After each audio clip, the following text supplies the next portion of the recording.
YouTube वाले star teachers जिनको कुछ जानना ना कौड़ी, कभी ब्लैक बोर्ड लेकर कुछ एक्सप्लेनर बनाते हैं, खाली व्यूज बटोरते हैं, उटपटांग ग्रैब्स लिखते हैं और उसके बाद से अपने आप को इतना महारथी समझने लगते हैं कि कुछ लोग उनको फॉलो करने लगते हैं उनके तमाशे की वजह से। बहुत बहुत स्वागत है मेरे सभी देशवासियों का इस बेहद ही खास वीडियो में। और मुझे लगता है कि एक ऐसा संज्ञान और एक ऐसा मुद्दा जो मुझे लगता है कि हर व्यक्ति के लिए बिल्कुल आहत करने वाला है।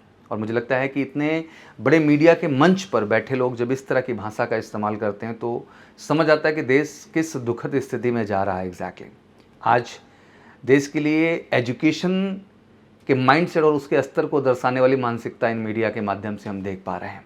अभी हमने ये स्टेटमेंट सुना, लगातार आप भी बहुत सारी वीडियोस देख रहे हैं, बहुत सारी चीज़ें देख रहे हैं और एग्जैक्टली आप समझ पा रहे हैं कि किस संकीर्ण मानसिकता के लोग हैं। एग्जैक्टली आई थिंक आज वो किसी मीडिया मंच पे हैं, किसी विषय पे बोल पा रही हैं, जानकारी दे पा रहे हैं। It's because of teacher. आज उनके भी बच्चे हैं, वो भी कहीं पढ़ रहे हैं तो किसी न किसी टीचर से ही पढ़ रहे हैं। तो आई थिंक गुरु का योगदान तो जीवन में कोई मोल ही नहीं है। अब जब उस अनमोल चीज़ को इस कैटेगरी में रखा जाए तो आप समझ सकते हैं कोई व्यक्ति कितना संकीर्ण मानसिकता का हो सकता है। ऑब्वियसली इस विषय में बोलने का मन भी नहीं करता है, बिकॉज कभी कभी लगता है ऐसा कि लाइक ये कहाँ की मानसिकता के लोग हैं एग्जैक्टली जिनको गुरु का सम्मान करना नहीं आता है। डे बाई डे अगर हम देखें समाज में, अगर एजुकेशन स्टैंडर्ड और उसके बदलाव को, तो आज कहीं ऑनलाइन प्लेटफॉर्म, ऑफलाइन प्लेटफॉर्म, कोई भी प्लेटफॉर्म हो, मुझे लगता है कि एक बड़ी क्रांति आई। कहीं ना कहीं जो फीसेस हुई उनमें काफ़ी बच्चों को मदद मिलना शुरू हुआ। एक ऐसा सोर्स जहाँ एक गरीब से गरीब बच्चा भी घर बैठे भी अपनी तैयारी को कर रहा है और सफलता ले पा रहा है। किसके माध्यम से? एक गुरु के माध्यम से। हर ऑर्गेनाइजेशन अपने यूट्यूब प्लेटफॉर्म पर काम करता है उन बच्चों के लिए जो बच्चे सक्षम नहीं हैं फिनेंशियली कि वो आकर के पेमेंट कर सकें या सर्वाइव कर सकें। उनके लिए एक आस की किरण बनी है, जिस पे मुझे लगता है कि इस शब्दावली का इस्तेमाल उन टीचर्स के लिए करना ये देश के लिए बहुत दुर्भाग्यपूर्ण है। और मुझे लगता है इस तरह के विषय को तो देख के लगता है कि किस मानसिकता के लोग आज उन चैनल्स पे बैठे हुए हैं और वो क्या एग्जैक्टली करना चाहते हैं। आज अगर हम देखें एक मध्यम वर्गीय परिवार को या आम परिवार को, गांव, देश, कस्बे, हर जगह से, आज उनके पास क्या जीवन को जीने का सोर्स है? क्या वो कोई बिजनेस कर सकते हैं? तो जवाब होगा नहीं।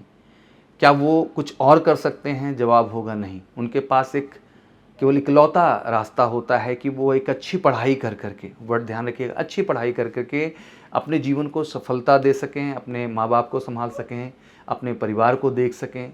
और मुझे लगता है ये छोटा सा जो क्रम है विकास का ना, ये एक परिवार से शुरू होकर पूरे गांव में तब्दील होता है, कस्बे में बनता है, ज़िले में बनता है, राज्य में बनता है और तब जाके देश में बनता है।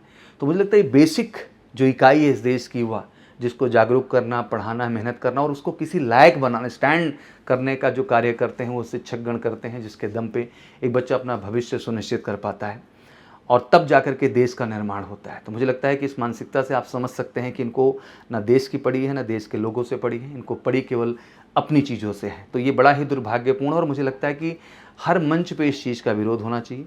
ऐसे लोगों को ज़बरदस्त तरीके से बाइकआउट करना चाहिए और इन्हें होश में लाना चाहिए एग्जैक्टली कि किसी भी स्टेटमेंट को बोलने से पहले 100 बार सोचें। ये देश जो है यहाँ के युवाओं से बना है और उनके हित से सर्वोपरि किसी का हित नहीं है। और मुझे लगता है कि एक शिक्षक ही है जो एक युवा को सही दिशा देता है, सही डायरेक्शन देता है और उसको जीवन में सफल बनाता है। तो मुझे लगता है ये सबको सम्मान करना चाहिए। बाकी हमें बहुत खेद और दुख होता है कि ऐसे पढ़े लिखे तो मैं नहीं कह पाऊँगा, बिकॉज़ पढ़े लिखे लोग ऐसी बात नहीं करते हैं, ऐसे लोग इस तरह का वक्तव्य रखते हैं। और मैं चाहूँगा आप सब हर मंच से इस चीज़ का विरोध करें। इनको होश में लाना बहुत ज़रूरी है, नहीं देश से सच्चाई खत्म होगी। देश में जो निस्वार्थ भावना से मेहनत कर रहे हैं दिन रात, उनका जो समर्पण है उस भाव में कमी आएगी।